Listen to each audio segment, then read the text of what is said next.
The faithless wife. The faithless wife.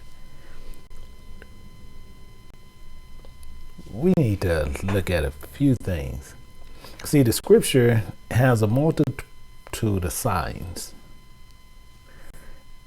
allegories, parables to deliver a message to his people in many forms. Today we're going to be looking at a chapter which speaks of two nations, but it's going to tell you about a parable of a nation of the faithless wife. Meaning this. See, there were two women, daughters of one mother, wife to one husband, and the name one was Aholah, and the other one was named Aholibah. These names really mean locations. One, the northern tribe, is Samaria. The other one is the southern kingdom, which is Jerusalem. Spoken on how people continuously go back to whoredom, worshiping anything, as what many will be doing within days. They're talking about this Christmas and bringing in Christmas trees, doing all these things. However, we're going to be looking forward, and they be looking forward to, because that is the wedding anniversary that they're going to be celebrating for December 25th, which is celebrating Satan. So many will accept Satan as their husband, and every year they're going to trade gifts showing their love towards him, Satan. Merry Christmas. See, which is broken down into special meanings, because we're going to start understanding how some of this is. Because, see, Mary, Merry, Mary means giving pleasure, delightful, showing us the spiritual body and mind. After having a drink, some would say, be merry. As with us. See, and you'll see where they say they'll eat and be merry. Their heart was merry. So showing the person is in a delightful mood. Then you have this word Christmas. First part is Christ, but then you have Miss, which changing the E to an A, which is Mas, M-A-S, which is the noun of Christ, is Messiah. However, they just changed the letter from the E to the A, and then this happened, and it become, and Miss is a helping noun, which means to Christ means the body for its labors. Please look it up, check it, flip it, do whatever you want. Because MAS is for service. That's what it is. So that's why you see where it says Christmas. That's what it's saying. It's saying the Messiah or the anointed one, body force of service. Christmas. Actually, the meaning of it. So, well, we need to understand the words being used and need to understand the words behind this to give you the understand in the purpose of you and how he's telling you what you need to be doing. So we have these two women, Aholah and Aholibah. See, the prophet Ezekiel will present this parable and let us see the precepts and understanding of this message, because then this way you have the full understanding of everything. Our relationship to the Most High God is priority number one. See, this is the most important. So, welcome to King James Bible University. I'm Elder Michael Johnson with the Lost Sheep of Israel, and today we're going to go through the inner workings of whoredom. Yeah, we're going to go through the inner workings of whoredom. And I know some are saying, I'm not a whore. So I'm going to say, I'm not a harlot. Well, we're going to let this answer for yourself. If you be honest with yourself, once we finish with this teaching, you don't have to put it out there, but then you'll know for yourself, are you a whore or you a harlot? This is what we're going to find out. Because many of us sitting there and will not think. However, we're going to find out what is true. So let's start it. And it says in Revelation 17:1, it says, and there came one of the seven angels which had 7 vials and talked with me, saying, unto me, come hither. I will show unto thee judgment of the whore that sitteth upon many waters. This is the main part of what we're going to find out. See, first we need to see that this is a great whore that sits upon many waters, sitting upon much knowledge, able to get you into a doctrine or one doctrine or another. Same as that people go into the Seventh-day Adventist, Jehovah's Witness, same they go into Baptist, Methodist, Episcopalian, Pentecostal, and all these other ones. And all they have to do is twist the doctrine just a little bit, and they got you. This is what's happening. These are the doctrines that they want to twist from the Most High God. When people will really think they're not committing adultery by going to these locations and worshiping of Satan, and they think they're worshiping God. See, this is the bait they use to catch the fish and the thing that they use to purchase a store. And many times you come across showing that they are all about God, but what God are you worshiping? What God are you worshiping? They put images and everything there to let you know exactly what is going on. They show you these things so you can see what you're worshiping. This is why. And he tells you right here in Exodus 20:4, he tells you, thou shalt not make unto thee any graven images or likeness of anything that is in heaven above, or that is in the earth beneath, or that is in the water under the earth. And you clearly see what is going on. You clearly got what's happening. These are the things that is going on. You have people doing things in the earth, and they making them. They making things under the earth. In the weirdest thing that you ever see, people will make these images. They would literally wear a cross, and he tells you don't do this. Fish, he tells you don't do this. They have images. You walk in the church of this man plastered up on this cross. Thou shalt not make any graven image or any likeness of anything.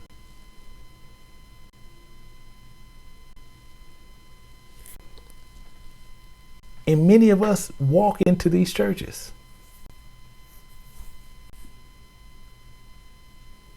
We walk into these churches. Yahushua was hung on the tree, and you had people wearing the cross, horn around as if that was him. And he clearly said, don't do this. In the heavens, in the earth, in the water, under the earth, don't do it. And we're doing it. See, Satan is cunning. See, he has gotten many in this way. And see, and then many will defend him to death. They will defend him all the way till death. And see, and this is the mark of the beast. This is why they'll sit there, the mark, because guess what? You put the mark based on the knowledge, but then some people also want to show it outwardly because they're going to wear it in the cross. They're going to put tattoos. They're going to do all these things showing they had a mark. The knowledge of the Antichrist. See, that's one of the marks. And then they use the fish, the images, and women and men, and then on the buildings, and then they call these places the place of worship. Their God, who would be like God and sit in the temple and appear to you as God, and you are the temple. This is the thing that's going on. See, he's subtle. He's a creature of the field, and not knowing who he is, you take the bait. And seeing this is his name, and what's the mystery of confusion, which got you today. We have to understand what's happening. It says, and upon her forehead, what's the name written? Mystery, Babylon, the great, the mother of harlots, and the abominations of the earth. See, we have to understand who this mystery of Babylon is. Babylon is confusion. See, we have to understand it's the ancient and honorable. See, he is the head. The prophets that teaches lies. The prophets that teaches lies is the tail. He gonna bring many people to you in these forms, and the ancient and honorable is the head. He's going to get you in this way. This is how he's going to set you up. And you have people who are going to sit there and do these things, and they're going to teach lie behind lie, behind lie, behind lie, behind lie. And every abomination they can think of, the ancient and honorable will do this to you. And this is the spirit that would cause much confusion, understanding, and the knowledge of the Most High. Not saying she will not, or almost, or can, but will fool saints that believe who they think is Jesus, and some who think it's Yahushai, or some like to use Ahia.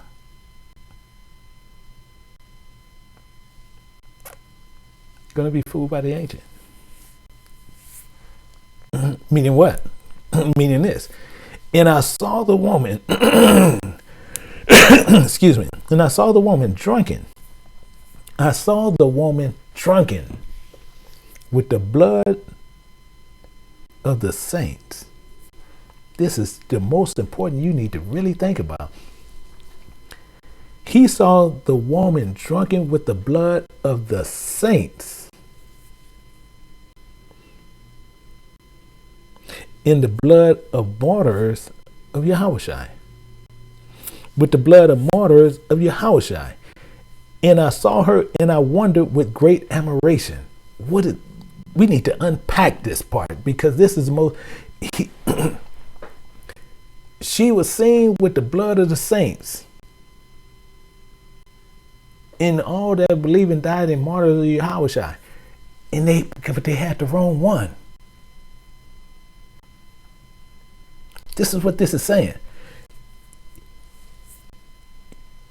The spirit fooled you to believe in the wrong one.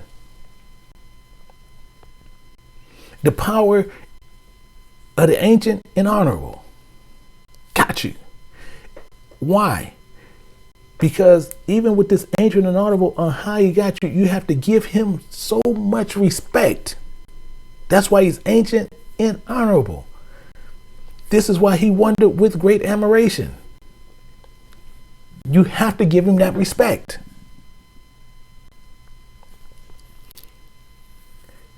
Mystery Babylon. You have over 35,000 different types of Christian religion today, all using the same Bibles. Mystery Babylon. The mother of harlots. Provided by the ancient and honorable. And saw the woman drunken with the blood of the saints. So he saw that spirit drunken with the blood of the saints. And all he can do is wonder with great admiration how good this confusion is. How good he was able to fool many of us into doing this.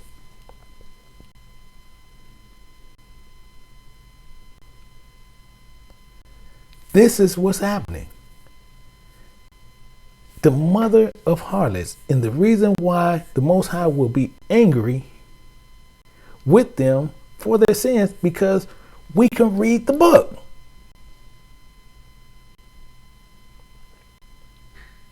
We can look at the book and should be able to read the book, but he's angry with us because we don't. We want to do everything otherwise. And more, I will be angry with them for their sin, saith Yahweh. He's going to be angry with us because of this. Be angry with them because we're going to these locations, worshiping, knowing you had a tool in your hand, but not reading it with understanding. He said, I will give you paths according to my heart that will feed you with not understanding it. But if you don't understand it, why you don't go get the understanding? But you choose not to use them. See, because you call yourself, you want to be self-righteous, and this is the problem. So you like as a whore, even if the right, honest, and virtuous woman. Because many of you guys think this. I have seen this verse, not this verse, but the verse in Proverbs, where it's used continuously talking about how virtuous this woman is. she was a whore. The one that they used with those words was the whore. Why? Being called self-righteous. This virtuous woman going to these locations, and there was nothing but places of orgies, whoring around with this God like a whore, saying you have said this way and not this way, and we're going to go do this, and we're not going to do this that way. This is the problem. Why? Because so shall righteousness hate iniquity. When she decketh herself and shall accuse her to her face, when he cometh, then shall defend him with diligently searcheth out every sin upon earth. Meaning what? You should know and hate the way of iniquity. You should hate sin. So going to these churches, you would have known that the bait that was being used, and you should have known to leave. In the cross, the images, the music, the sons calling themselves God, wanting to make himself equal to the Father. This is why he returns, and he will defend the truth diligently and search out all sin upon the earth. And sin reside in people. It don't reside on things. It resides in people, not on things. Money cannot sin. Cars cannot sin. Things cannot sin. People sin. Guns cannot sin.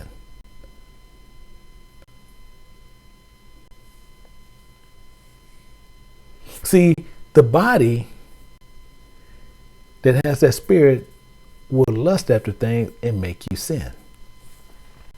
See, the spirit will commit sin, not the things. See, one on the physical side, the daughter, and not to be whoring around with the sons, including being sodomites, homosexuals.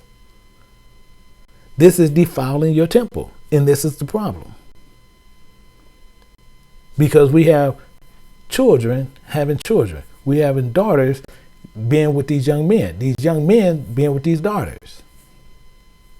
Whoring around. See, I don't care how we look at it. You're whoring around.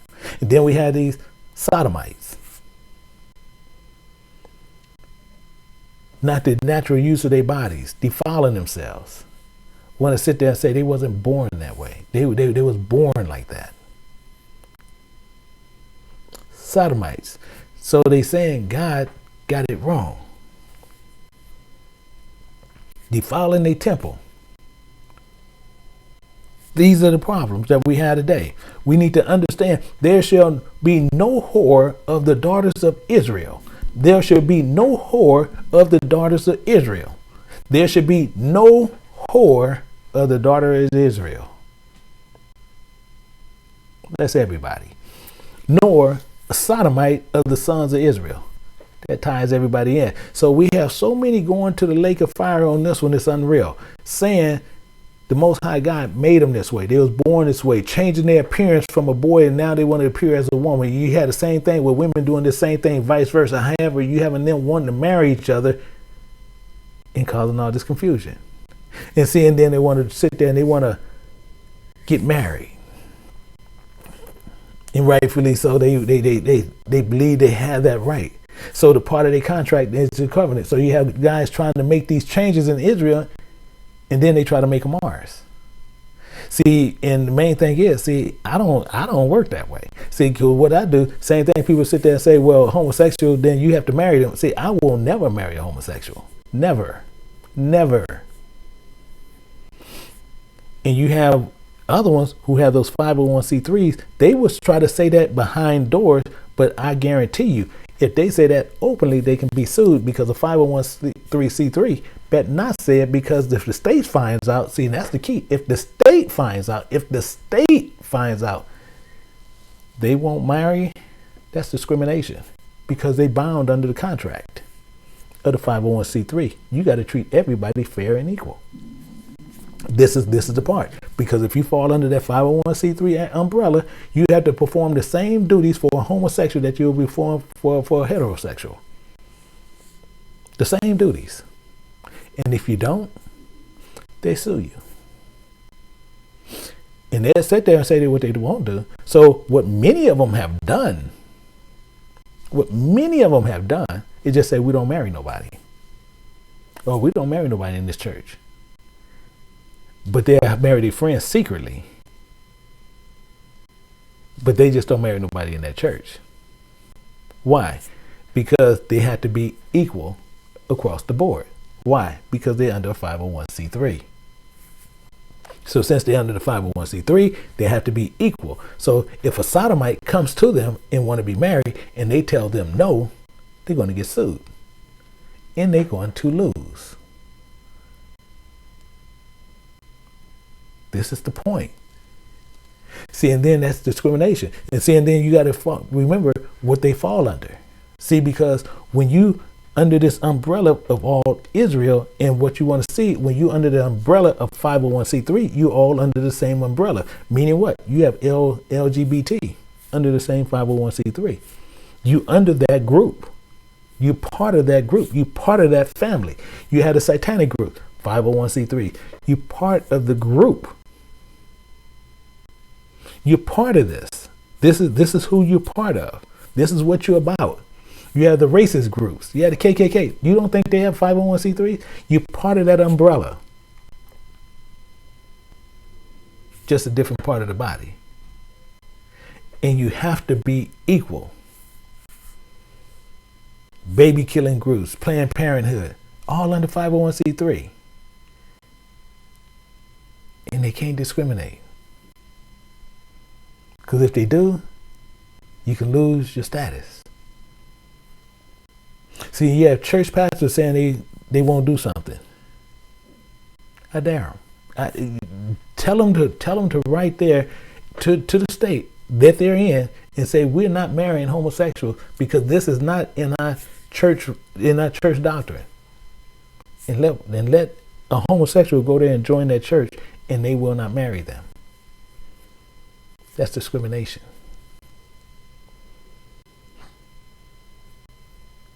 This is the problem, because all facets can be part of a 501c3. Excuse me. This is what's happening, and this is what they don't want you to understand. So they will constantly sit there and say any kind of way otherwise so they can be part of the 501c3. They want to be part of that whore. If not, they'll lose their status. So yeah, pastors, they saying what they won't do, what they can't do, what they will not do, all these things, and they have to. Thou shalt not bring the hire of a whore. You shall not bring the hire of a whore or a price of a dog into the house of Yahweh thy God for any vow. For any vow. Nor even both these are abomination unto Yahweh thy God. All of it is one. For the price of a dog. For the price of a dog. Meaning what? See, you have whores comes in forms of preachers.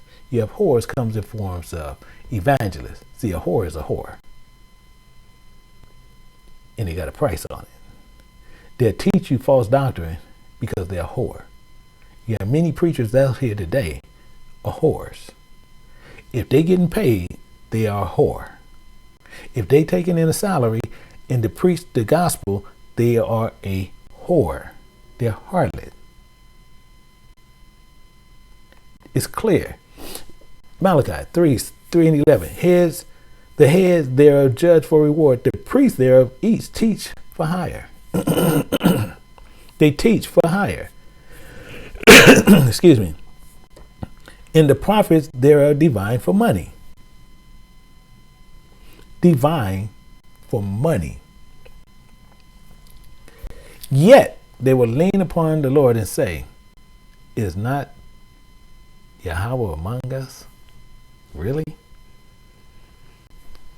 None evil can come upon us? Really? And they'll sit there and twist it any kind of way you want to. And the main thing is, you going in with the whore.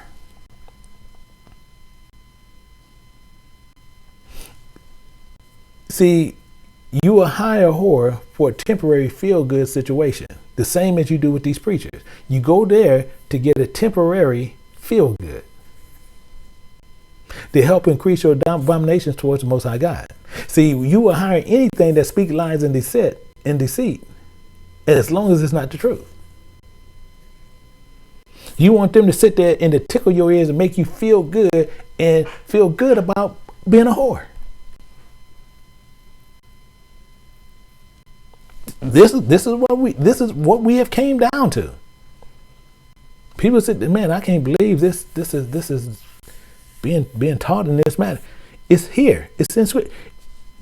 I'm not saying this, the Most High saying it. You see verse 18, thou shalt not hire of a whore.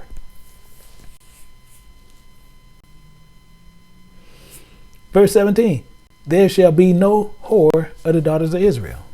So don't think this is not a subject because he's talking about it. And what he's not going to deal with because he says these are abominations. So how can someone sit there and say, well, these are not quite what it's all about? Being a whore. Because you're going to preachers and they clearly are being paid and you sit there under the whore.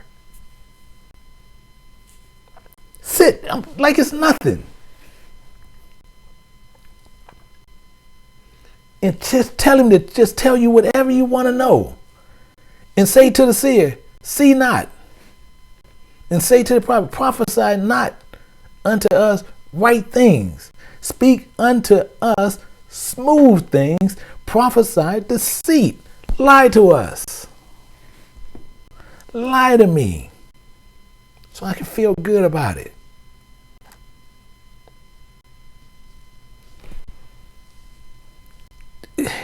What do a whore do? Act like everything is good just to be paid. They'll lay there, make all the noises that men want to hear, and it didn't mean nothing to them. They performing, and then you pay them. The whore. Seer, see not. Prophesy deceit. Just say whatever is good, make me feel good, and I pay you for it. The same you do with a whore.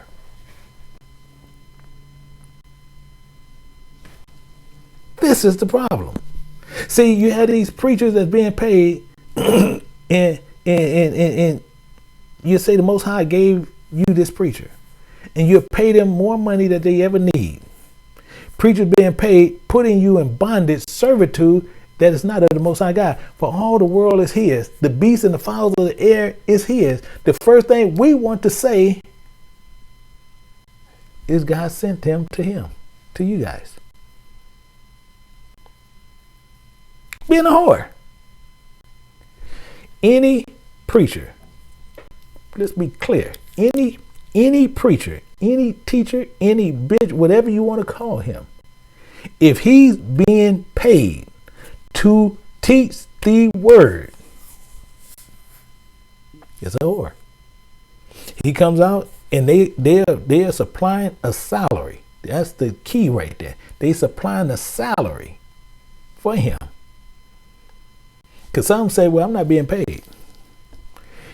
If he's been supplied a salary, he's a whore. This is all clear. Because it tells you right there again. In the head thereof judge for reward, and the priest thereof teach for hire. They teach for hire. They teach for hire. The prophets there are divine for money. Yet will they say upon Yahweh and say, is not Yahweh among us? No evil can come upon us. Now, as we're getting a little bit closer, what is actually happening? See, whoring around with all these other guys. See, we come to this other belief, want to be paid, and being under servitude, saying as if he can tell the Most High God and to serve him with unrighteousness. See, we have gone a whoring after all kinds of guys. So many guys is in the land right now, so many different ones, we can't even number them. However, the Most High God say, make no covenant with them, including the children that in the land that's doing them.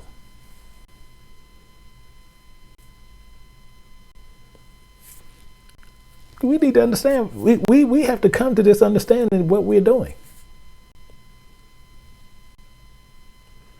We have to clearly come to this understanding of what we're doing.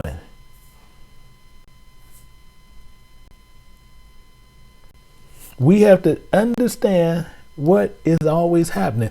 And he tells you, least thou make a covenant with the inhabitation of the land, and thy go a whoring after their God.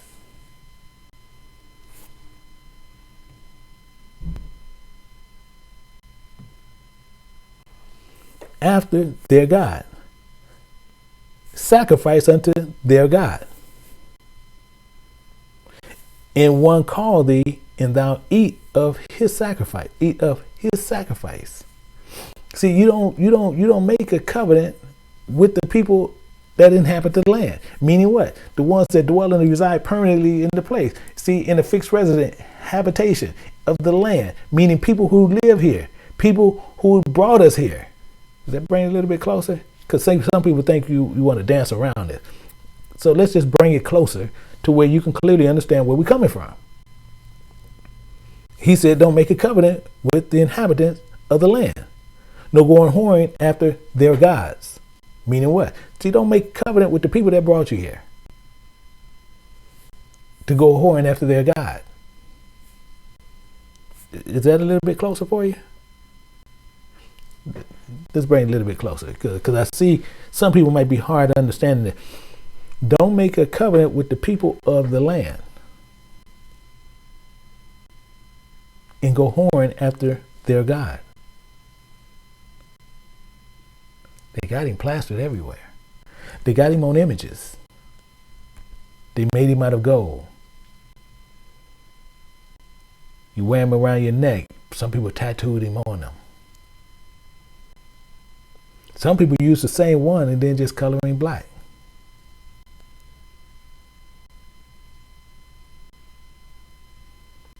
And not only that, they even sacrifice swine. And you eat it. You eat sea roaches. And most people don't know what sea roach is. I wonder, what is a sea roach? Sea roach is crab, shrimp, clams. These are things that is in the ocean to clean the ocean, to keep the ocean floor clean. And then as they clean the floor, you have other species of fish and different things in the ocean that eat them. See, it's a cycle to where it'll provide food for them to eat, and it's just a continuous cleaning cycle. However, you have people. Now they raise the price to where they take these sea roaches and they put high prices on it, and you buy it. It's just like going to buy dung. Just like going to buy dung. When you done defecated in the bathroom, you go buy it and you eat it. They're doing the same thing. You buying worthless stuff and you pay top dollar for it. Think about it. And thou take of their daughters in unto thy sons, and their daughters go a whoring after their gods, and make thy sons go a whoring after their gods. This, tell me we haven't done this. See, now we go a whoring after their gods. Then we are giving our daughters and our sons and make them go a whoring after their gods in the land, changing the God of Israel to the God of the devil because of his commandments. See, it says be merry. Then we are married to people And we all be one people. We go whoring because this is what we into. And he tells you, don't do these things because he's a jealous God.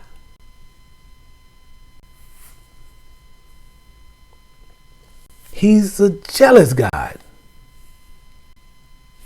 But this is what we do. We can't help this. And he said, thou shalt not worship no other God. For Yahweh, whose name is jealous, is a jealous God.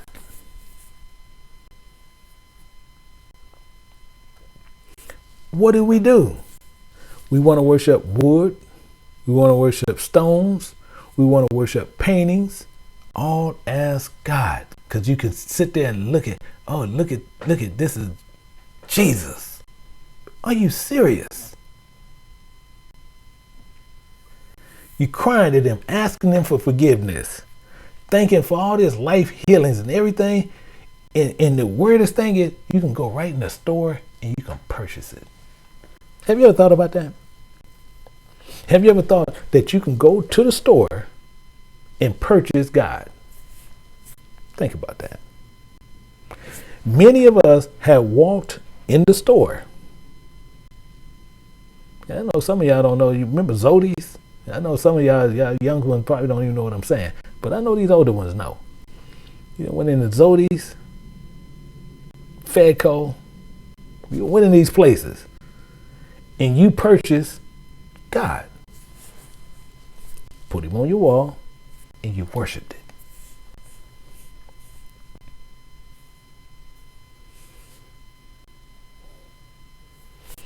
Think about that. You done went in a department store. You done went into the Broadway. All these different places. You see God and you say, how much is God? Oh, $29.95, and you purchased it. You purchased God, and now you're going to take it home and you're going to worship it for healings and all these things. Don't you think if you was able to do something like that don't you think you wouldn't be able to buy that? Don't you think you wouldn't be able to purchase an image or wood or stone and tell it to heal you? They'd be committing suicide. They'd be committing merchandise suicide. However, we go to the drugstore and purchase medicine for the suppression of an illness. And all you have to do is go purchase the image of that God. See, this is the silliness on what's happening. See, you get caught into something because we are whoring around with 2 and 3 and 4 different people. Not whore, and no whore should be in Israel. No sodomite, no homosexuals gonna be in Israel. See, the Most High God of Israel is not putting up with this nonsense. This is nonsense we're putting up with. And we sit there and it's sitting there and many people sit there like, well, what about the president? The president okayed it. Yeah, because it's nonsense. Just because he said it's okay, it's cool. The Most High made that clear. There shall be no whore of the daughters of Israel, nor a sodomite of the sons of Israel. And then you have people saying, well, Obama's okay. There should be no whore of the daughters of Israel. So if you want him to override what the Most High God of Israel is saying, then you need to ride with him as your God. See, this is plain and simple today. See, no whores of the daughter of Israel don't mean no sodomites. What meaning what? No homosexuals. Did not he say he don't think it was right? So he's telling the Most High God this right here, well, there should be no whores of the daughters of Israel. Well, God, I don't think that's fair. I think it should be, I have friends who should be able to marry and do the same thing. So I think you're wrong. You gonna let him tell your God this? That's what he did. And then you gonna say you and him worship the same God?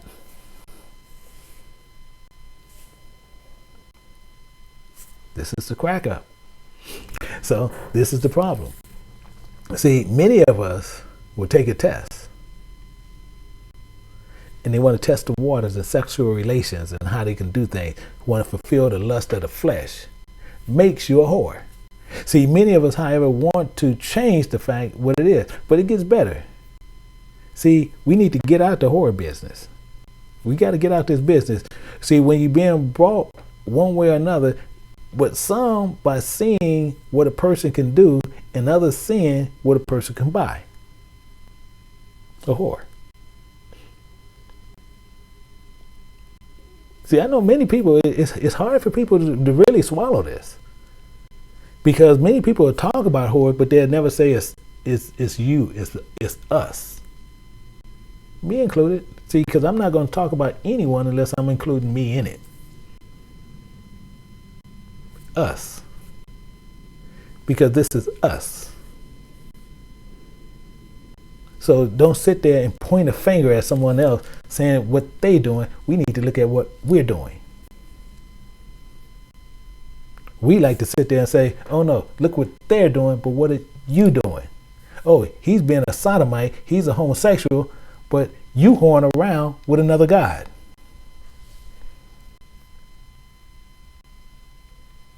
So who's the sinner? She sleeping with all these men, you sleeping with all these gods. Who's the sinner?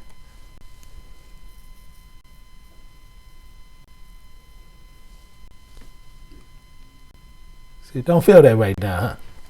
Thou shalt bring the hire of a whore or the price of a dog into the house of Yahweh thy God for any vow. No vows to be made with them.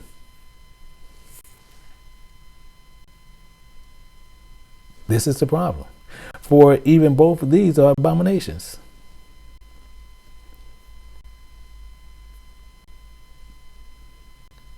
Because we see these things and we just want to continually do these things. We think these things are happening, but some of you women and girls letting these boys and talk you into land with them, and they just fulfilling their fleshly desires. And having no other desires but to lay with you. This is part of the problem. And see, and then you got these older ones who sitting there putting the same things. But the Bible takes care of that because it tells you, even 1 Corinthians 7:36, it says, if any man think that he behave himself uncomely towards his virgin, if she press the flower of her age and need so require, let him do what he will. What? He sinneth not. Let them marry. Let them marry.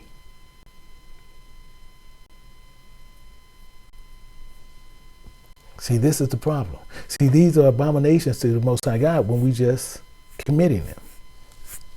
But you have people being foolish today and will leave to make you think one way or another.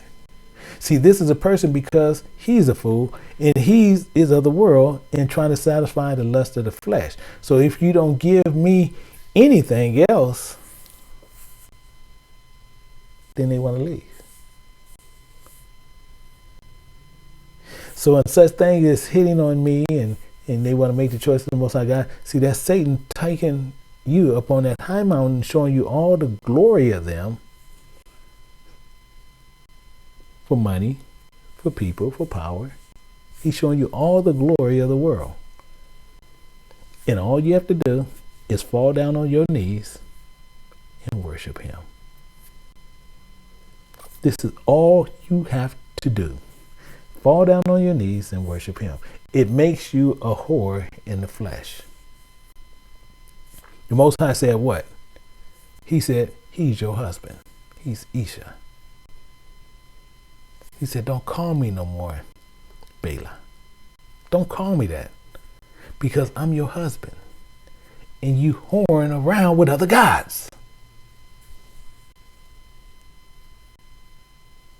And you do it in his face. You do it directly in front of him. And he's telling you, you call me Isha.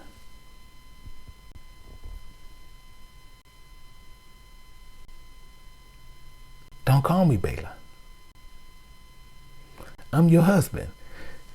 And in that day, saith Yahweh, thou shalt call me Isha. Call me no more Bala. Don't call me this no more. Isha means my husband. This is not being the fool. See, this is not to be fooling around committing adultery towards your husband.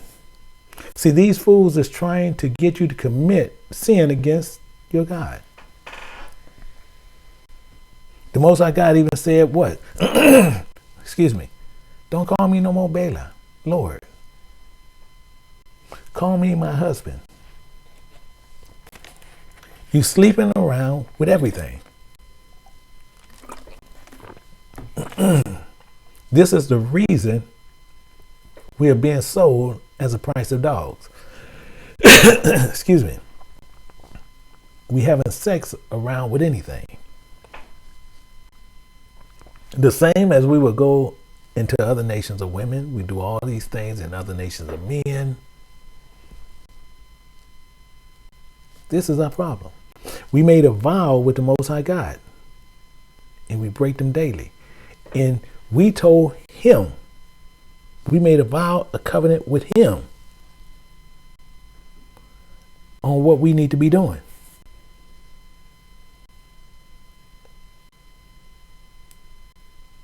This is what we need to be doing. He said he's our husband, and we clearly said we do, because it said, and all the people answered together and said that all Yahweh has spoken, we will do. All that the Most High has spoken, we all said together, we will do.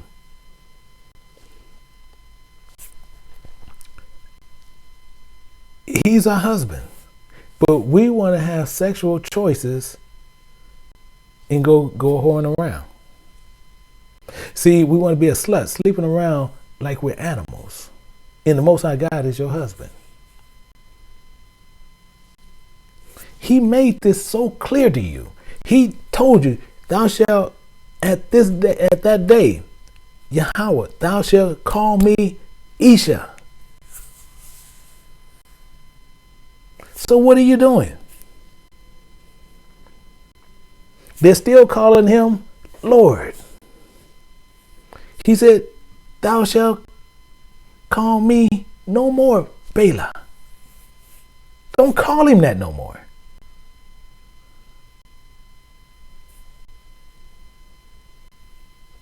You want to call him Lord because you still want to be a whore. You want to call him Lord because you still want to be a harlot. This is the reason why we made a covenant and he made a covenant with us. And it's upon us. He put it in us and what is about us. See, not according to the covenant that he made with our father in the day that he took them out of the hand and bring them out of the land of Egypt, out of bondage, which my covenant they break. I was a husband unto them.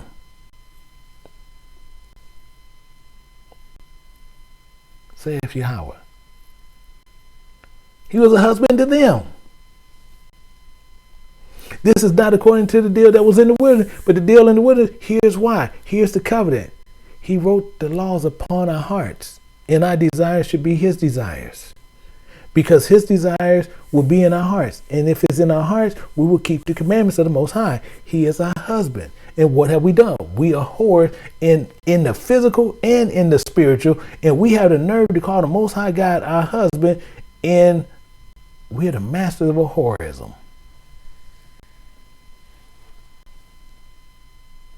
The masters of whoreism. We're the masters of this. Of what? Whoreism. We have done wrong to our husband, and we as a people have played a whore, being a harlot, going whoring around with other guys, playing a harlot for money and worldly things with people. And the Most High explains this to us. We are whores. And this is why he put it this way. And it says, and the word of Yahweh came unto me saying, this is Ezekiel talking, and he's going to tell you something. Son of man, there were two women, the daughters of one mother. There were two daughters, two women. And what went on? And they committed whoredoms in Egypt, and committed whoredoms in their youth, and they were their breast pressed, and there they bruised their treats of their virginity. We got to unpack some of this because, see, these two committed whoredoms in Egypt in their youth, and they breast pressed and bruised and treats. Treats meaning what? Meaning what? Excuse me. Treats is telling you the nipples of the breast. That's what that's saying. Bruise the treats. You bruise the nipples. That's what this is saying. The very part where the milk comes out to feed the young, the very thing with the virgins. This is what's going on. And it goes on more. And the name of one was Aholah. Aholah. The elder. And the other one was Aholibah, her sister. And they were mine. They were mine. Mine. This is what he said. The Most High said, they were mine. And they bare sons and daughters. And they had children. But that's all it's saying. And their names were Samaria is Olah. In Jerusalem was Aholibah. Isn't that weird? Right where Israel resides, in both locations. Isn't that weird? Isn't that strange? And he's going to tell us this in a parable so we can understand what is happening. See, because the name Aholah means this. She was the daughter of the youngest was Aholibah. Both belongs to the Most High God of Israel. But here's why. See, if though they both were sons and daughters, and all their real names are Samaria and is Aholah in the northern tribe, and then we have the Jerusalem, the southern tribe, which is called Aholibah. See, now the names mean Aholah means, because he's saying what he's talking about, it means his tent.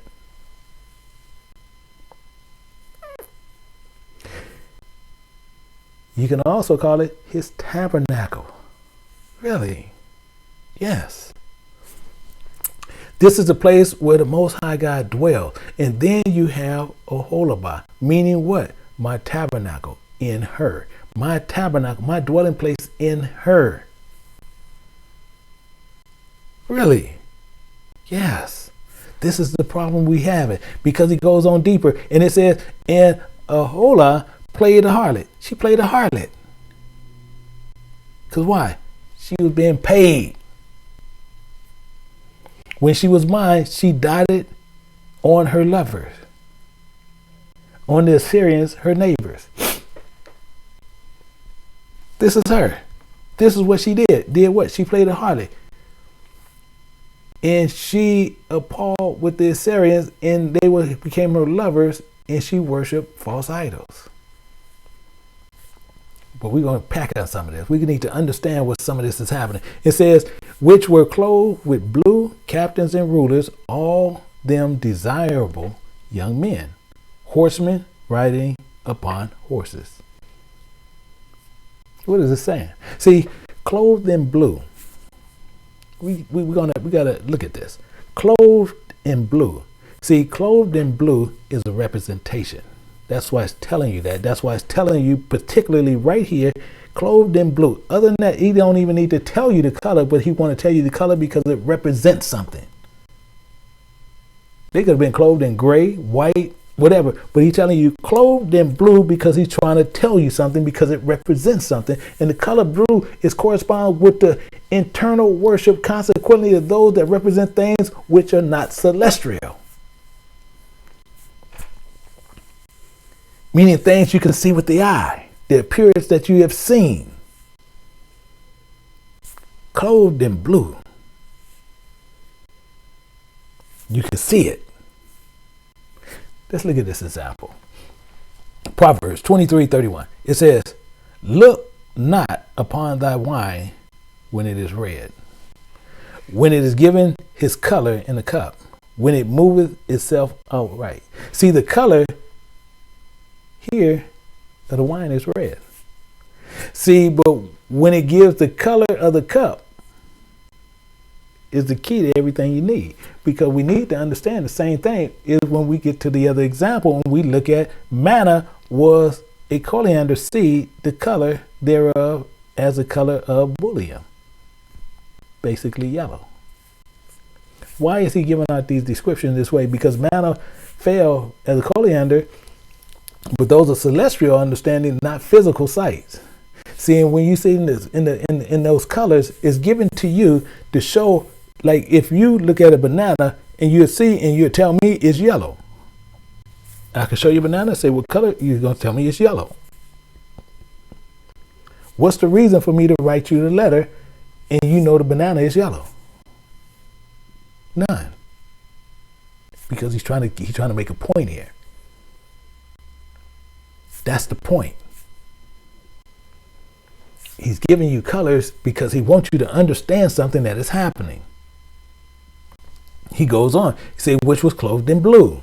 See, blue is not clothed in blue. See, you see, he's not speaking in earthly terms. He's speaking in spiritual. These desiring things which you can see physically, but they was captain and rulers, and of them they desired by young men. That's why they desired them. This is who they were. These were things, these were men of military officers, chief, heads of chief, kings, commanders, commissioners. This is who they was. They was clothed in blue. They can physically see this. Meaning what? See, horsemen. Horsemen. It says horsemen, riding upon horses. See, horsemen, meaning this. It signifies men who have great intelligence, or who have intelligence of this world. Understand what I'm under this world. They are blind and naked, though. You see, but it signifies them that is without understanding of the truth and without understanding of what is good will for you to do towards the Most High God. So it's also evident in signification that of the blind being those who are without understanding the truth. See, when you have another example, same thing, like with the Pope. He has intelligence, it's not in question. However, his position in such matters, here's why. He's stupid as water. See, many people depends on the utterance on whatever he says. Why? Because he's the master of persuasion, is based on his statements, and he even overrules the Most High God's commandments, which anyone should know is a pure lie. See, the perception is this: they will appear with great wealth and other things, having nothing, only because you believe it, and they never said nothing about what they need to change, but they do it through power of persuasion. Unpack that. You unpack that. And you need to think about that, because it gets in more, because this is how they increase the more and make you more blind based on what you see. Perception is everything. So they clothed in blue. They clothed with these positions. And you got blinded by this. This is what's happening here. And they, at these high statures, you're blinded of this. It goes on more. Because thou say, I am rich and increase with goods, in need of nothing, nor not that thou art wretched and miserable and poor and blind and naked. That's what they really were. See, you clothe them on what you can see. But to clothe them with the blue made them desirable to yourself because you was lusting of the flesh. See, you had made those horsemen among you high and mighty. But there was really nothing. See, you looking at lust of the flesh and see things of this world and you desire that. So they was clothed in blue in things that you want because you can see it.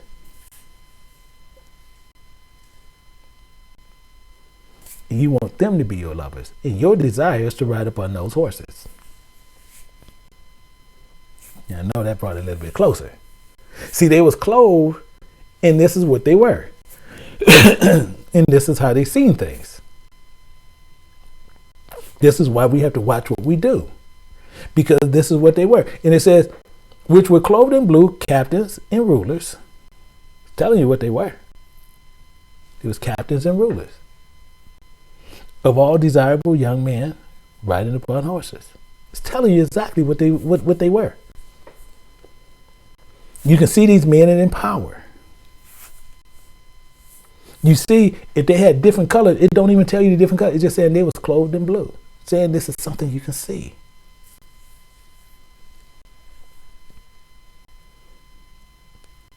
And you start positioning yourself as a whore.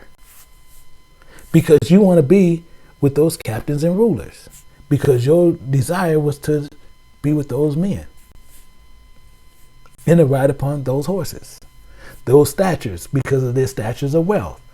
And you're going to start committing all this whoredom. As it says, thus she committed her whoredoms with them, and all them that were chosen men of Assyria, and with all on whom she dotted. With all their idols she defiled herself. Because you want to be like him. You want to ride along with him.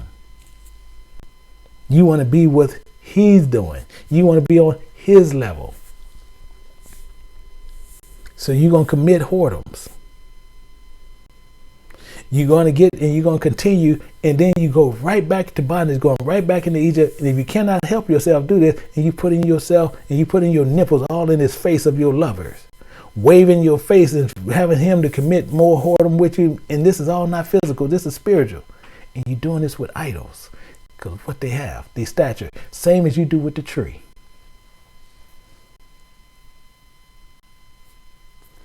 The same as you would do with a Christmas tree. They're heathens. The Bible tells you that. Heathens. Learn not the way of the heathen, and you'll do the way of the heathen. And you'll say you're not a whore? When all of us should be in a room and do that famous thing. Hi, my name is Michael and I'm a whore. Hi, Michael. Yeah, that's how we should be going around. It's going around to each one of us. Hi, my name is Jim and I'm a harlot. Hi, Jim. That's what we should be doing. But you're quick to sit there and say what you're not. You're quick to say, I'm not that. And you're a whore. Worshiping things that you should not. See, and it's saying you learn not to whore around with tricks in the one bedroom. Not only that, you have your own children doing these same joining and doing these whorish acts. The same thing. You doing no different than what a dog do. And had a rightful seat to be in the lake of fire. See, whoring around with someone you never knew. Because you never knew him. You never knew the dang God. And you lay with him. You lay with this God and you never knew him.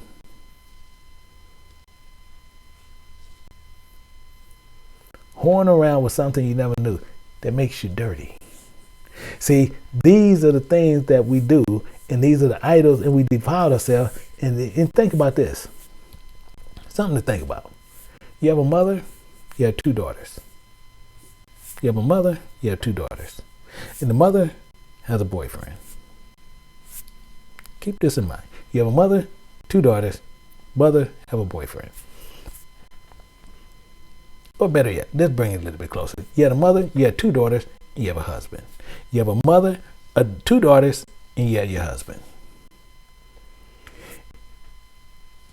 And better yet, let's bring it a little bit closer. You had a mother, two daughters, you had a husband of those two daughters, and those are his daughters. And the mother tells the daughters to come into the room to have a foursome with the daddy, with the same man. When you taking your children into those Christian churches, you're doing the same thing. The identical thing, but you're doing it spiritually, not physically. Spiritually, that's what you're doing. Physically, you're not. Spiritually, you're disrespecting him more, and that's an abomination to him. You might as well go do it physically.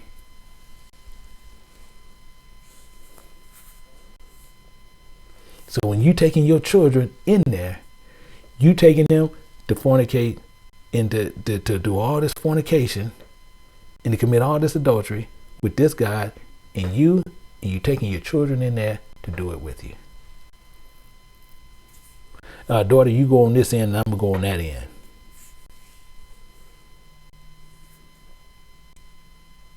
This is what we're doing. Son, I'm going to tell you what, no, you go on that end and I'm going to take care of this end. This is what we're doing. We're going to tell you what, you go on that end, and then in the afternoon time, we're going to switch.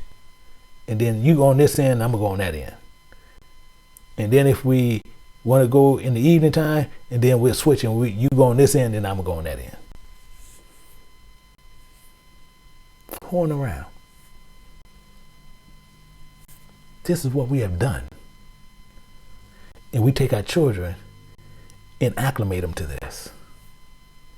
Oh no, baby, you go in the room and I want you to whore around with them so they can teach you on how you need to perform for this God.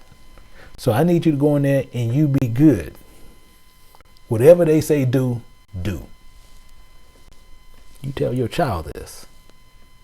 To whore around with this God. The God you can't even find in the Bible.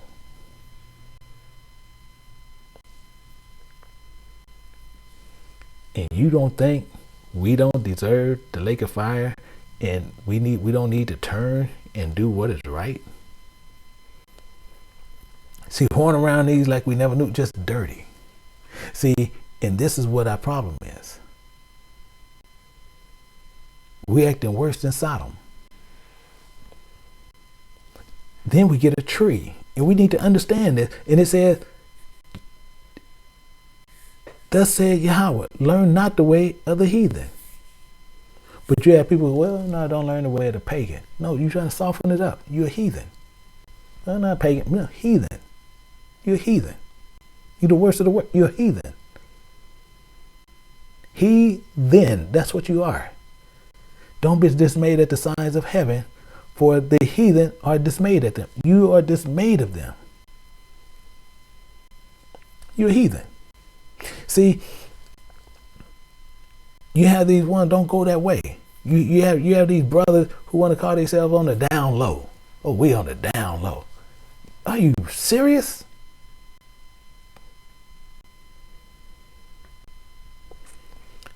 And you don't think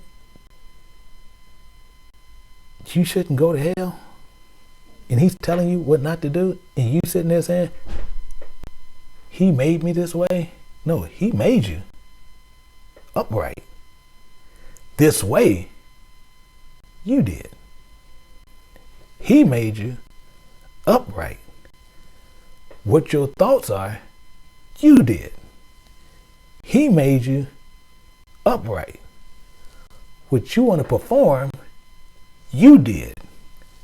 He made you upright. What your thoughts are is your choices. He made you upright. Your sickness, you did. You're a heathen. Being a homosexual, harlot.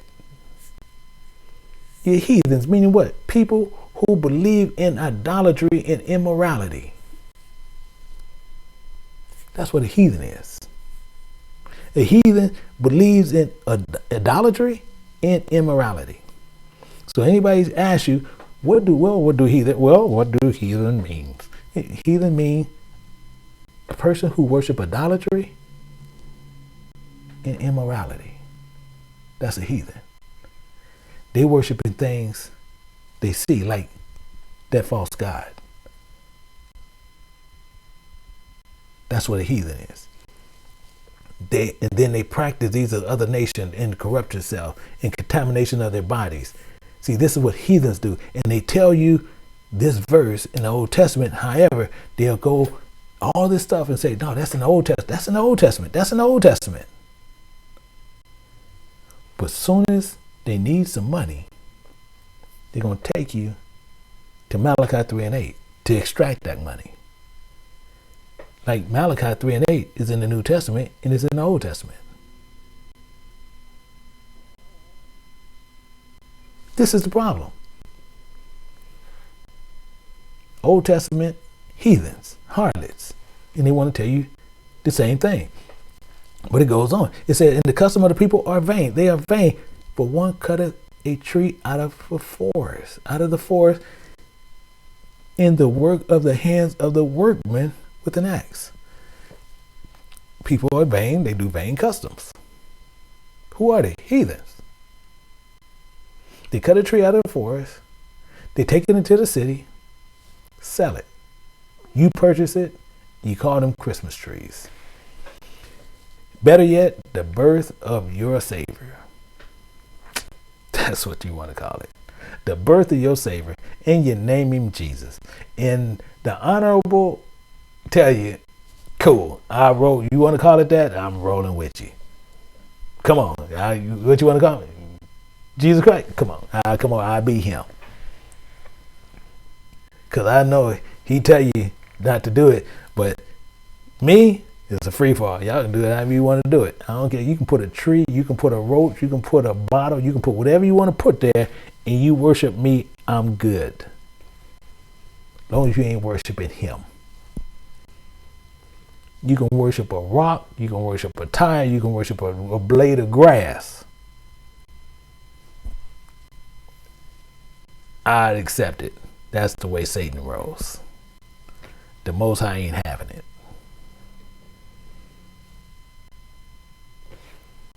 For the custom of the people are vain. This is why we have that problem. And you'll buy it, and you're going to sit all these things, and you put whatever name you want to put on it, you do whatever you want to say, and then the first thing you want to do is put those gifts with it. And you're going to fix it up, and you're going to deck it up. And what the first thing that you do? Silver and gold. You're going to deck that bad boy with silver and gold. They fasten it with nails and hammer that it move not.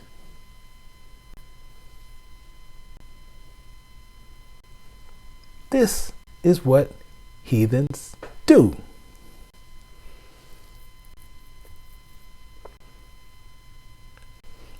And they're going to be crowds of them. And they're on that wide road. And people sit there like, man, why? Is something wrong with me? Is I'm not going to stay to the book. Stay to the book. Heathens. This is what they do.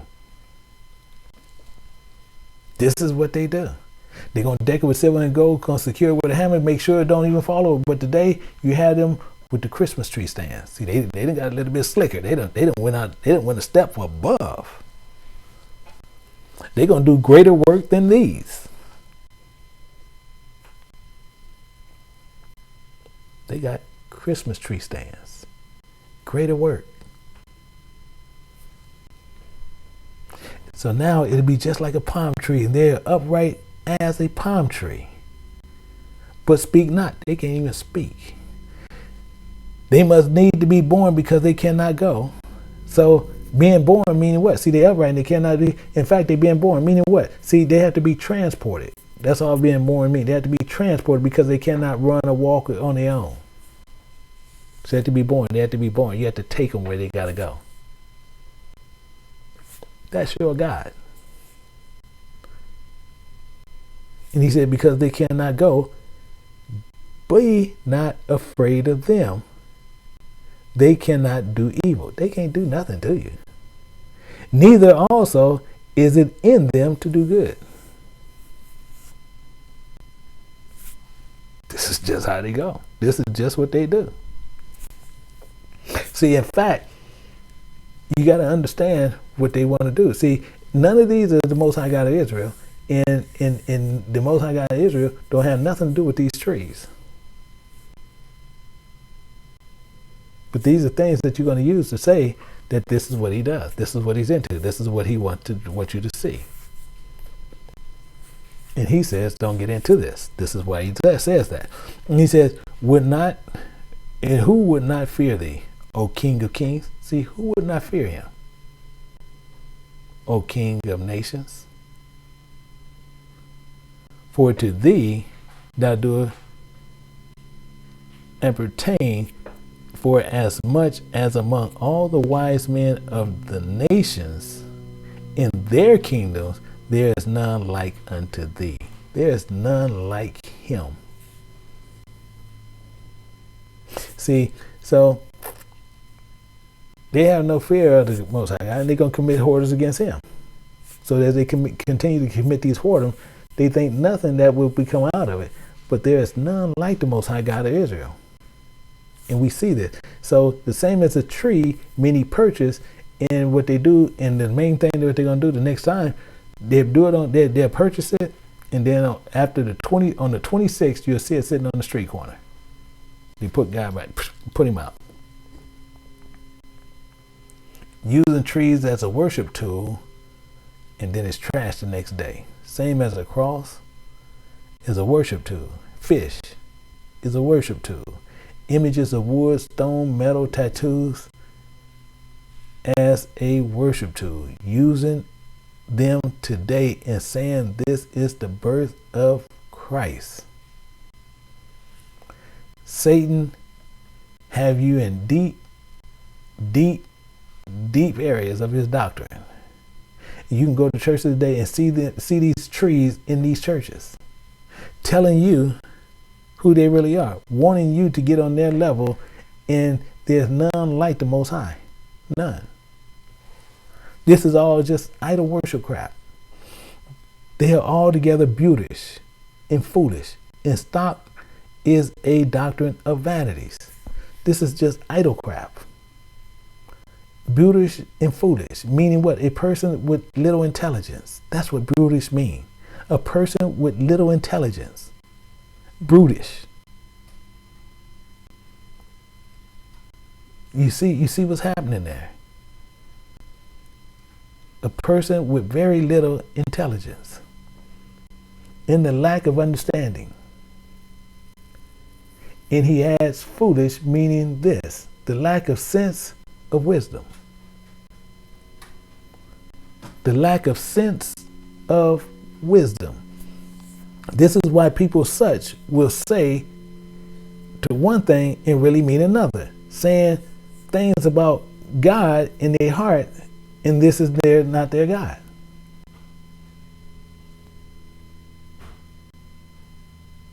This is what happens.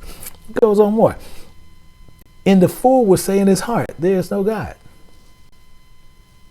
The fool would say in his heart, there is no God. So when they do the works of these things, then they saying that these are corrupt and have done abominable works. There is none that doeth good. So whatever their actions are, and they don't believe in God, and they fear him not, because they really don't believe in God, the ones who's doing these trees. But they believe in the God of what the one they put up.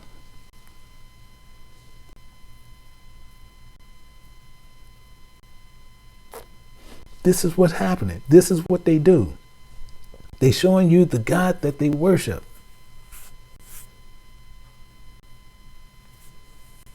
These are works of heathen. They commit whoredoms. And all these doings, they play the harlot, and they do to all men. They having spiritual sex with idols.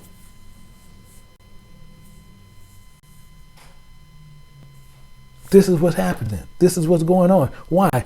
Thus she committed her whoredoms with them and with all that were the chosen men of Assyria, and all on whom she doted, in all their idols she defiled herself.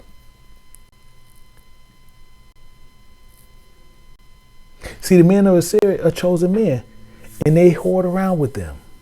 This is all this is really bringing you into, and trying to get you to understand what they was doing. And what they are doing, we are doing today in great numbers. In great numbers, we're doing these. We horn around and have no business doing it. Why? Neither left her whoredoms brought from Egypt. We didn't even leave that stuff back. We brought it along with us. For in her youth they lay with her and had bruised her breast of her virginity and poured their whoredoms upon her. And they just taught her all this just crap. And we bought it.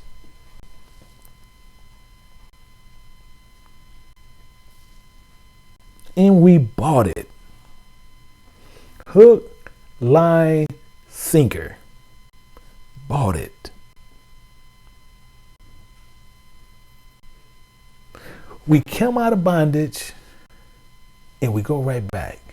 Put our body, he take us, cleans us up. Take us off the street.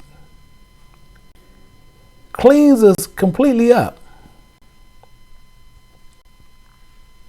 And we turn right back around and go right back on the street and whore around.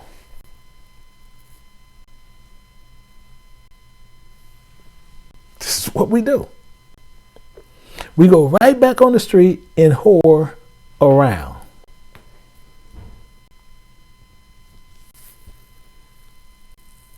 See, this is what we do. We into so many false things. We so quick to whore around, we can't wait.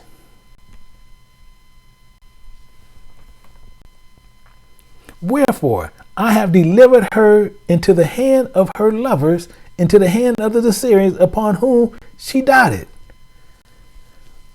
This is what you want to do. Let me take you back. And do you want to say he's wrong? Oh, he put her away. No, he took you back to what you were doing. Your heart was there. Not with him. Your heart was with the whores. You want to just whore around. So he delivered you back. So when you see Deuteronomy 28:68, don't trip. Wherefore, I have delivered her into the hand of her lovers. Your heart ain't with him. What are you going to do? What do he supposed to do? Do he supposed to sit there? Come on, please. Can y'all just come on back? Come. He took you back from which you came. You don't want to stop whoring around.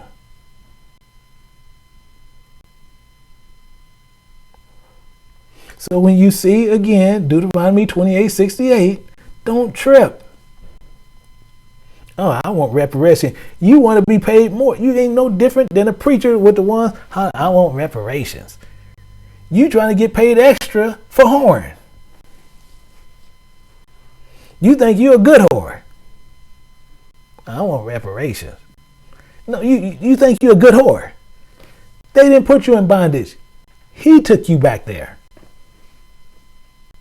He put you here. And you think your stuff is so good, you should be paid extra.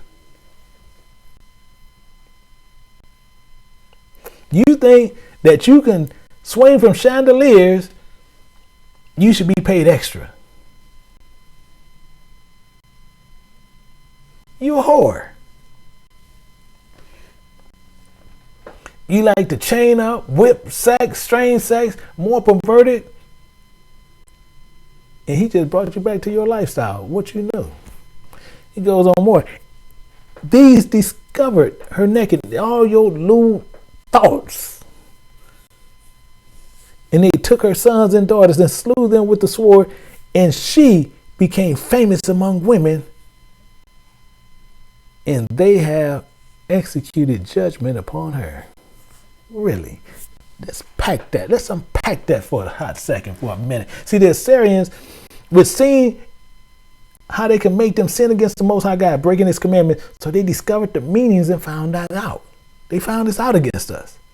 So they slew us with a sword. How? Israel became ashamed among the people. Meaning what? Let's unpack this. First, we see Israel was delivered into the hands of her lover. This is Aholah.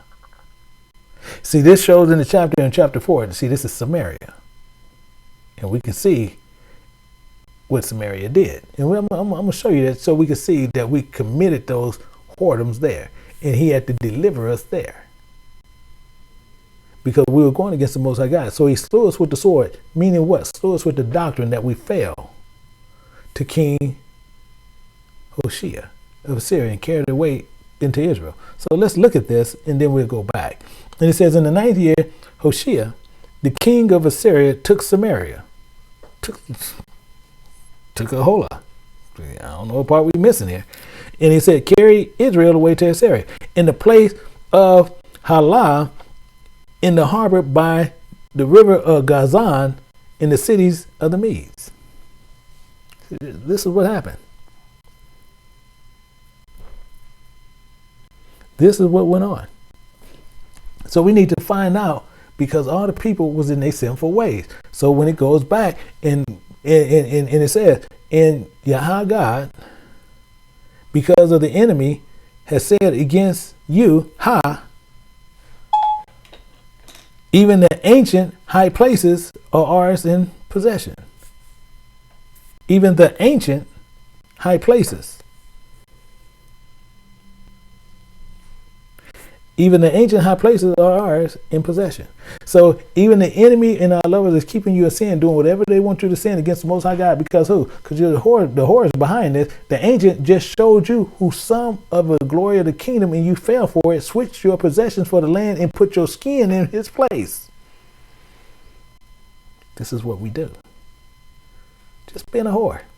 Just being plain whores. And this is what we need to do. Therefore prophesy and say, thus said Yahweh God, because thou hast made you desolate, and have swallowed you in every side, and might be a possession unto the residue of the heathen, that ye had taken up the lips of the takers of talkers, for are an inflammatory of the people. Meaning what? See, you're the enemy of your lovers, keeping you in sin, doing whatever it is you need to do against the Most High God, who's behind this. The ancient just showed you something that you was doing, and this is the reason you became desolate. Separation from the love of the Most High God. That's what He did. Separated you from the Most High God, the Most High God of Israel. Guess what? Made you deserted. He had to separate you. You deserted. He became a possession of the heathen, and being slain with the sword of the Most High God by His, and in the position of the sword. Now you refuse to keep the covenant based on that alone. And you refuse to do these things because what? You're a rebel. And it says, but if you refuse and rebel, ye shall be devoured with the sword. Really? Yeah, really. That's why it's saying it this way. This is why the problem is. This is why we have this issue. See, we refuse to do this, and he said, and it shall devour you with the sword, and the mouth of the Lord has spoken it. He already spoken this, and guess what? We rebelled. Deuteronomy 28:68. And he said, I'm going to deliver you back into bondage. You want to swing from poles? Let me take you back. You want to do these weird things in the room? I'm going to take you back.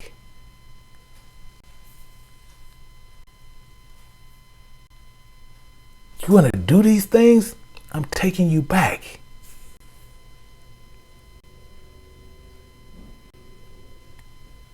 This is why this is happening. This is why this goes on. And it says, and the remnant were slain with the sword of him that sat upon the horse. And the sword proceeded out of his mouth, and all the fowls were filled with their flesh. Really? See, they were slain with what proceeded from the mouth of the Most High God, them that sat upon the horse, and the man with great intelligence, the one who had great intelligence of the world, being made people of shame, inflammatory. Shame. Because they have forgotten the covenant of the Most High God. And destroyed and refused because they lack the understanding. And not want to understand God. Don't want to do these things. They want to hold on to other things. They don't want to sit there and learn what is truth. They always want to buck against truth. So they lack the knowledge, and they always keep switching it. Because what they trying to do? They try to take the knowledge of men and try to put it as the knowledge of God. And they have a lack of knowledge because they not know it. For my people are destroyed for a lack of knowledge because they have rejected knowledge. I will also reject thee. So if you don't do good, he's going to reject you. You want to go whore around and you want to say this is good, he's going to reject you. You done seen all these glories up on the mountain? I'm going to reject you. You do what I've commanded you not to do. That thou shalt be no priest to me, seeing thou hast forgotten the law of God. I will also forget thy children. This is clear. Knowledge is everything. However, we reject and we seek knowledge of the world. So the Most High sees we are teaching our children to do the same, and he will forget our children. Because we increase the distance from God and get closer to Satan. I don't know what the problem is. This is what we continually do. And they were increased in thy sin against me. Therefore, I will change their glory into shame. He's going to change it. And meaning what? He changing us into a proverb and a byword. Our glory has now seen the shame. And the sisters in their glory, and the sisters, and what happened? She became more corrupt than her sister. Because she seen this thing and she wanted to get into the same, she wanted to get into the ball game. And this is what she did. And the sister, Aholibah, saw this, and she was more corrupt than her inordinate love than she.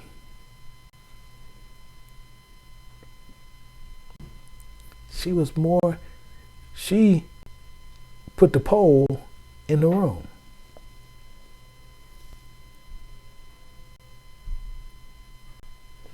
She was more inordinate love than she.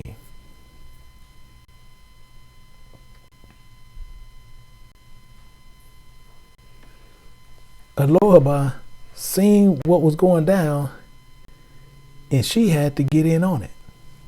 And she gonna be a better whore than her sister. And her whoredoms were more than her sister in her whoredoms.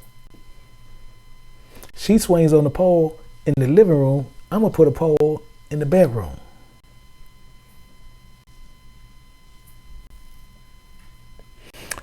Israel is Aholibah and ran right towards sin. Couldn't wait. I'm talking about shot straight towards sin. Israel was more into this, more what? Inordinate, mean, disorderly, and unregulated. everything goes. Everything goes. Everything's in play. You want to do it this way? Let's do it. You want to do it that way? Let's do it. You want to do this? Let's do it. You want to do that? Let's do it. We want to do it? Let's do it. Whatever you want to do, let's do it. Whatever you want to do, let's do it. Whatever you want to say, let's do it. You want to have a fivesome? Let's do it. You want to have a tensome? Let's do it. You want to do these things? Let's do it. You want to do it on the corner? Let's do it. You want to do it on the freeway? Let's do it. You want to do it on the plane? Let's do it. You want to do it in the airport? Let's do it. You want to do it on the freeway? Let's do it. I want to profess my love that I'm a whore to the world. And I'm a better whore than anybody, is what you're saying.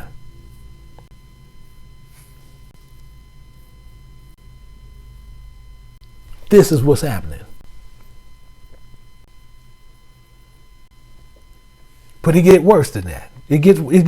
She died upon the Assyrians, her neighbors, captains, rulers, clothed most gloriously, horsemen riding upon horses, all of them desirable young men.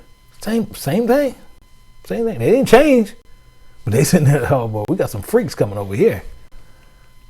We got some freaks coming over here. And we can defile them with any god. We got a pig god. We got a muscle. We got all kind of god. We got a dirt god. Defiling yourself with anything. Israel, is this you? Is this you? See, it's turned back now to do the first works and keep the covenant of the Most High God. This is what we need to do. We need to turn back. We need to turn back. Remember therefore whence thou art fallen, and repent and do the first works, or else I come unto thee quickly, and will remove thy candlestick from out thy place, except thou repent. Meaning what? That candlestick, that little light, is in your heart, is where the law is. You don't want him to remove that, because he will remove it. He's telling you right there, I will come quickly and will remove thy candlestick. He will remove that light that's burning up on your heart. You don't want that removed. You do not want that removed. We have fallen from grace. We have fallen from mercy. We have fallen from the love of the Most High God. We need to repent. We need to remember the covenant and do what makes us for repentance. We want and don't want that light removed from our heart. The similitude of love within our hearts with our husband. So we need to work something. See, for thy maker is thy husband. He's our husband. This is clear. This is clear. For thy maker is thy husband. Yahweh of hosts is his name. Thy Redeemer, the Holy One of Israel. Yahweh of the earth shall he be called. See, we are caught in the act of whoredom, playing the harlot. He sees this, brought before the Most High God of the ancient, and who accused us to the Most High day and night.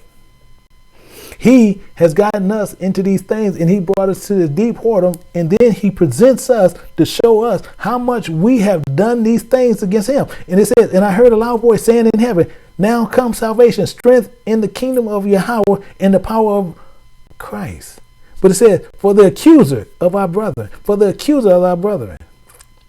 is cast down, which accuses them before Yahweh day and night.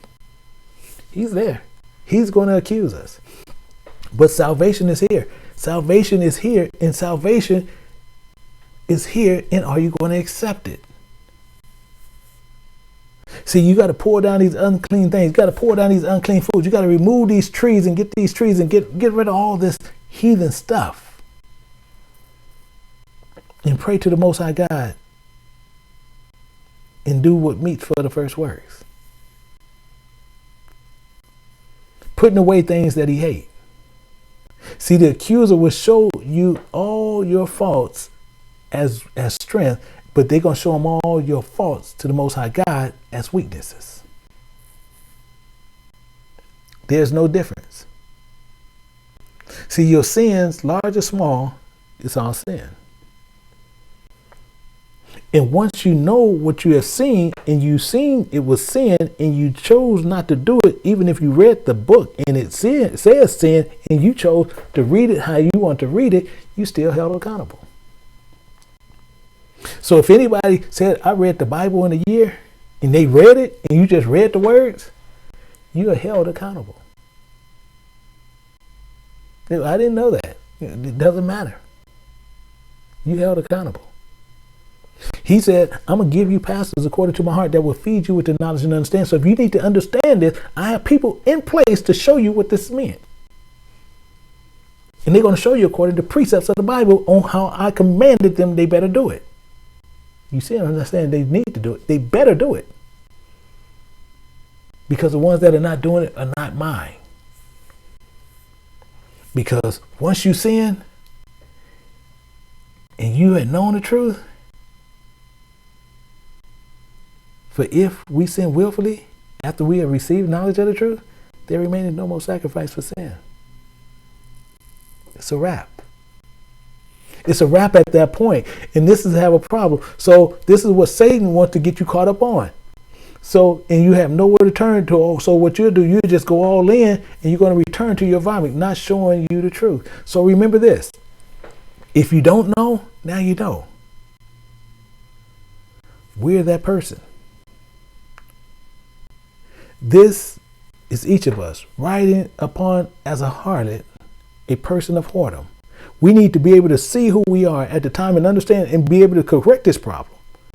So once we do it, we need to remember our whoredom and confess these things before the Most High God and let Him bring us the grace and the truth as it happens. See, because many gonna say you can't straighten this out. Many gonna say this, but it's a way out. It's a way out of this. And all we have to do is do what meets for repentance. And saying once we do what meets for repentance and we do those things and we recognize what we have done, He will always say, and He said unto her, neither I do condemn thee. I'm not going to condemn thee. It's what He's saying. But He's going to say, go. He's going to extend that grace. He's going to extend that mercy. He's going to extend all these things to you. And He's going to say, sin no more. You don't do that no more. You get out the sin business. This is all we have to do. These are things we need to understand what the Most High God is talking about. We need to come out of this sin business. We need to understand that this is not a game.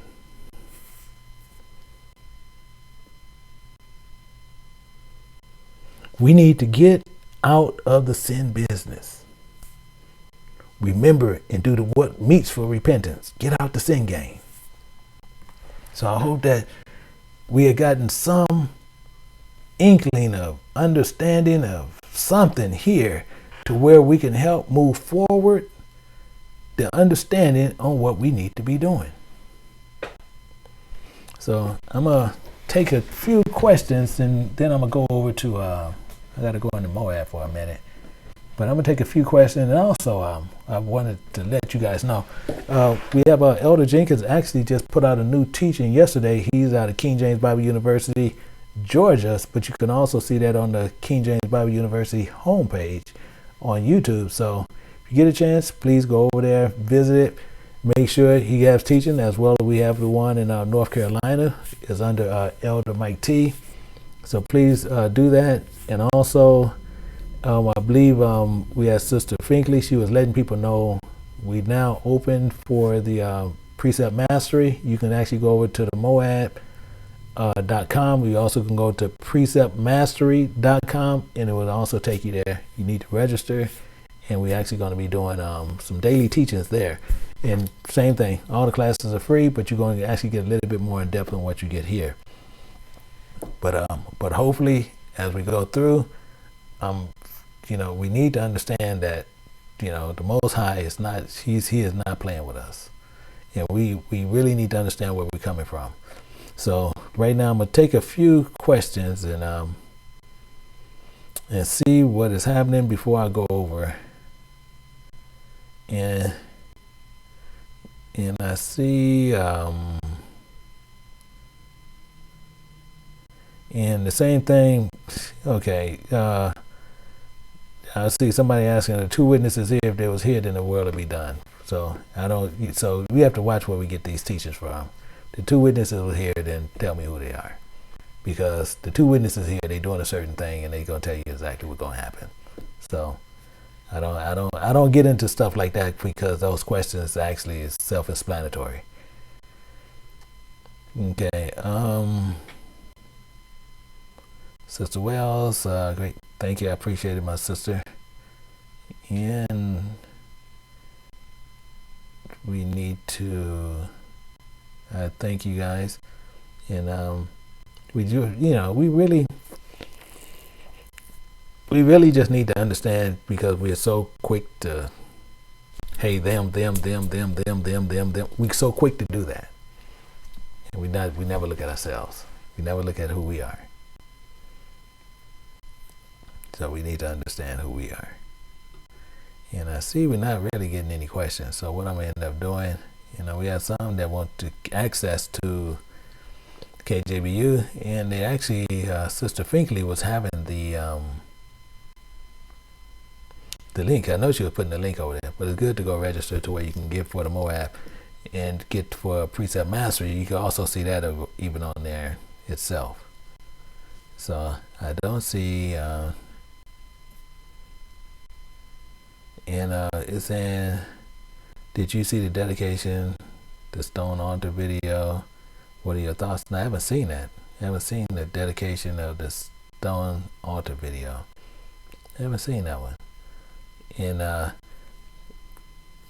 actually kind of interesting. So I will actually see what they're saying about it. I will check that out. So other than that, yeah, then I can actually give you my thoughts. But the dedication, they're actually kind of weird. And now you talking about explaining Second Maccabees 38-45. I'm not going to go through all those scriptures to do that, because you're actually asking me to unpack almost another teaching, which is speaking about 7 verses, which that'll take up for a bunch of time. So that I cannot do. And if you come in the back, I can do it, but here that'll take up way too much time, and that's something I'm not going to do there. So let me see. We have Sister Finkley. She's setting up a question and answer. So with that, I will set up one question and answer, and I believe she's setting it up to where she's trying to do it a certain day, but I will do one right now, and to where we're set up, and I'm gonna push her and Sister Dana and them the code to get in. So and we'll do that right now. So we have that in. Let me take care of these, and I'm putting this in right now to where it'll be over in these two areas. Sister Finkley and okay, Sister Finkley, I just sent you the link for it, and also Sister Dana, you also have it. So both of you guys have the link to where you can actually have some people to come in, and let's try to keep it under 8 people, no more than 8, to where we can have them come in if you have any questions or anything. Let me put this into the class.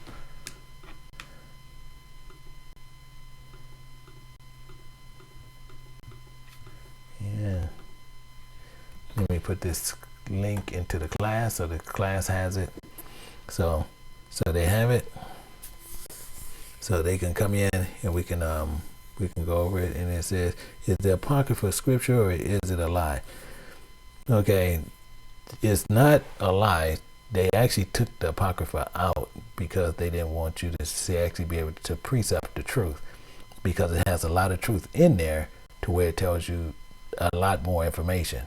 And you have to remember, even if they're telling you it's a lie, and the same thing I tell people, one of the famous ones, if you look at the book of Ezra, and they're going to tell you Ezra is a real book. Now you have to remember, people write their names differently. So we see Ezra is over there, but Idris is the same person. So we have two books of Idris over there, but you have one book of Idris over on the other side. Two, you also have Baruch, who went straight from the Old Testament and went right into the Apocrypha, which is Baruch. So you have a lot of these prophets that's in there, but you have men who is not Israel, tell you, we read the book and we don't feel or we don't think these are God inspired. So now they're holding themselves at the level of God, saying, we don't think these books is God inspired, so we're removing them. And they did that, and they only did it here to where they can keep you in the lie. Two, they also have they wanted to take out, which a lot of people like to get those Matthew Henry's commentaries and stuff like that. They also wanted out Hebrews, Jude, James. They wanted to take all those out. Well, you see some of the, like the NIV, which the NIV has taken out Matthew 18:11. I'm talking about they taken out entire verses to where you see it goes from 10 to verse 12, and verse 11 is blank. They literally have done this, and they do that for a reason, because they want to keep you in the lie. So people who chooses not to read the Apocrypha, that's on them, because you walking around with the half truth. This is what they do. And now you basing it on a man who's telling you this is not God inspired. Stupidest thing in the world. But this is what they do. In the Bible originally was set, the King James Bible was really set with that in there. But once it got here, they took it out. And they'll say it's not canon. That's the word they love to use. It's not canon. Which makes no sense. However, that's what they do. So, is it real? 100%. Choice is yours. You decide to use it or not use it. It really is. But if you want the entire truth, you need the Apocrypha. So I'm not saying you go get, because the book of Enoch's not in there. The book of Jasher not in there. Those are other books that, again, the same people here wrote to keep you further from the truth. It's plain and simple. This is what they do. They're very good at doing it, and I can understand, your concern and how you got that, because you want to know if it's true or is it not true. It's 100% true. You can get many Bibles with the Apocrypha in it. You don't want to go get another, trying to think of something that actually has it. But I do know you have some other Bibles that actually says with the Apocrypha. But you want the King James Bible with the Apocrypha in it.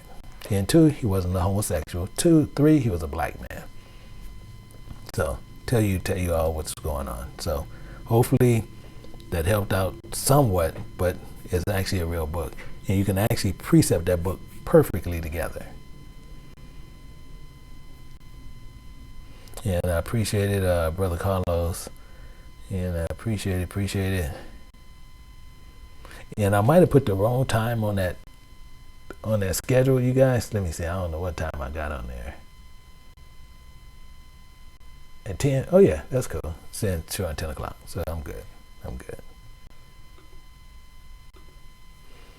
And I just wanted to make sure. And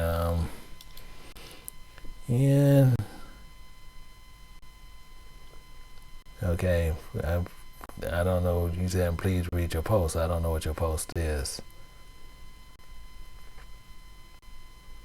And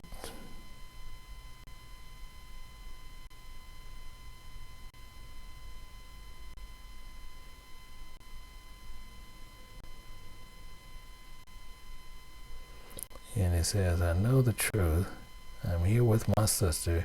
She say we were not brought here. We were already here. Now, this is what your sister says. Now again, tell your sister. Prove it. That's the simplest thing to do. Actually, you have access to the class. Make sure she's there. Cause that's the simple. Show me how we was already here. So, okay. But you have access to the class, so please make sure she's there.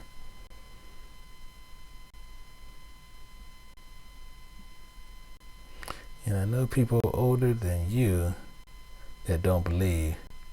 Do you have any? Yeah. The only reason I'm laughing because I get this actually more than what you really believe. A lot of people would say, I know people older than you, and you have a lot of people say that they're older than me, and they should know these things based on age. It's not based on age. It's based on your understanding and basically the spirit that's being given to you based on how you're able to learn and understand and be able to precept the Bible. Technically what happens. But people will sit there and base it on age. And once they base it on age, what they're trying to say is they should know more than you because of their age. And that don't have nothing to do with it. Age, as Aaliyah said, age ain't nothing but a number. So don't let nobody ever fool you on that part of it.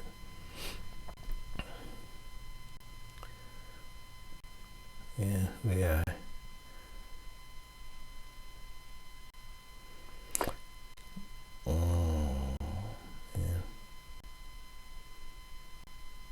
Yeah, you find a lot of books written in the Bible, but their churches tell you the apocryphal. Yeah, they will. Exactly the point. They're going to tell you it's a lie. However, you can go to many Israelite churches, tell them to go get an original King James Bible, original, see what's in there, and then ask them, why are those books out? So you don't never, the biggest thing you don't do, and it's Project Vernon. Something you don't do. Don't run from their questions.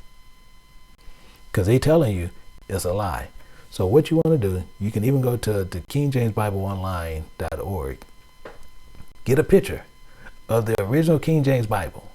And it's going to have Old Testament, Apocrypha, and New Testament. Ask them to explain this to you. That's what you want. Because they wasn't there, so you want them to explain this to you. Why was these books taken out? And if they tell you it's not God expired, now they putting themselves again on the level of God. Because he said that he inspired men, and these were holy men of God, that he had them to write these. So if they putting themselves on the same level, so then there's no reason for them to even use the book, because now they know what is of God and they know what is not of God. Technically what they'll be telling you. They're going to actually show you who they are. So don't run away from it. So if you have somebody say, those are not real, best thing to do, take a picture of it and say, this is the original King James Bible, because you can actually get a picture of it and say, can you explain these books? Why did they take these books out? That's what you want to know. And just tell them to explain that.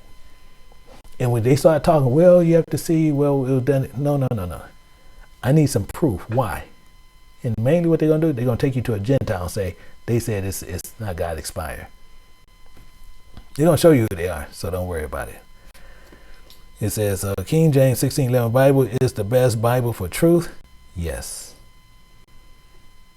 Hands down, this is NBA Press. Be more than happy. Sit with anybody, any teacher, any bishop that you have that says it's not. I'd be more than happy to sit with them, open form or closed form. And we can show what truth is. There's something that I actually do. So, I don't know who this is, but it just says NBA Press, so I don't know who you are, but be more than happy to sit with you. And, okay, we're not going to deal with this username stuff right now, so we can don't deal with that.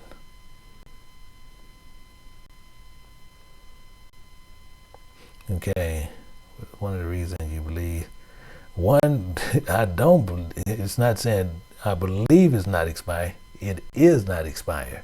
One, the book of Joshua is spoken in the Bible, but you don't see it in the Apocrypha. You don't see it in the Bible. So it's many books. I can show you many books that's in the Bible, but you can't find them.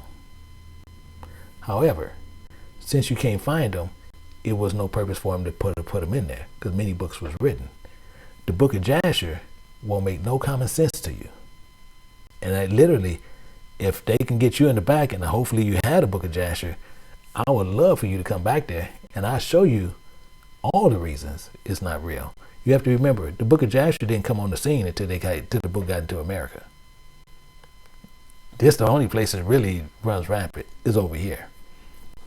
And most times it's written by that guy, Charles Williamson, somebody like that. But the book of Joshua is full of lies.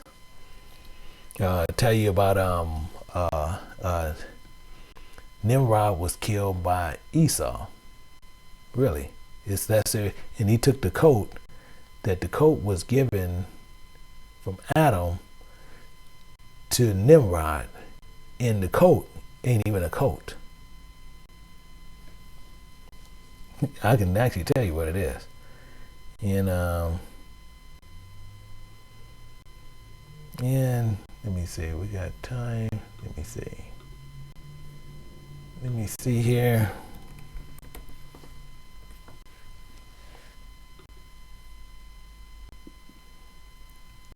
And that is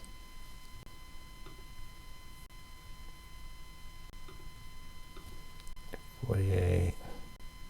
See, you guys giving too many scriptures to where it's actually too long. Because it's you're asking for 16 through 19. Yeah, see, you're giving actually too much to which it'll take me like 10-15 minutes to do. And I can't do that. That's why I say you come in the back, we can do it. So, and actually that one's pretty much really explanatory. But he's telling you who he is. So I don't know how you need that explain Isaiah, because it's actually plain as day. So I don't know what you need explained out of there, because it's actually clear, and he's actually repeating himself quite a bit. And let me see, and it's time for me actually to go out. So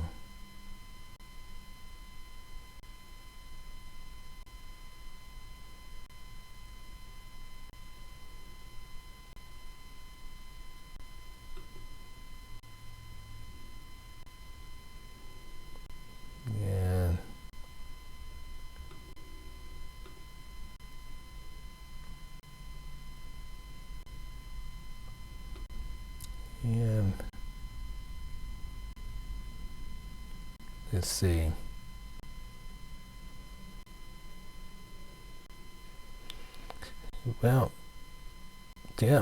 So my deacon is actually letting me know. So I'm going to get ready to come out. I'm going to get ready to go into the Moab. So we're going to sit there. We're going to hit there. So let me see.